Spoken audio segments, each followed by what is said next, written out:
Hey Don, Cameron Boone here. I just wanted to talk to you a little bit about the 2012 Honda Accord. So let's get started. Boom! What's up, Don? It's Justin here at Louisville Chrysler. Also going to talk to you about the 2012 Honda Accord. Everyone, let's get started. So I wanted to talk to you guys about how to effectively utilize this AC here. So all you have to do is just do that to turn the air on. And then you have your different sections as well. You got the front defrost, rear defrost, and then you kind of just choose what kind of types of ventilation that you would like to utilize. And we also have a max AC section as well.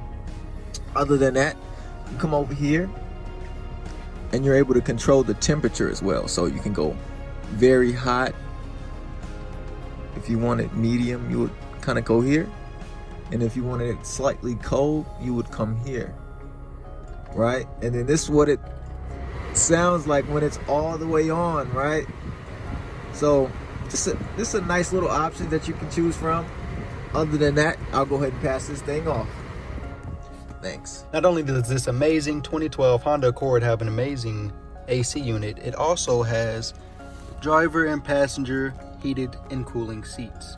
The way you would activate these is if you wanted to have your seats being cooled, you'll hit low and turn it on hot if you wanted it to be hot. Pretty self-explanatory on both sides. Why don't you come on down, check us out. Thank you for watching our how-to video on the climate control and heated and cooling seats on the 2012 Honda Accord. Once again, this is Justin and Cameron. We'll see you soon.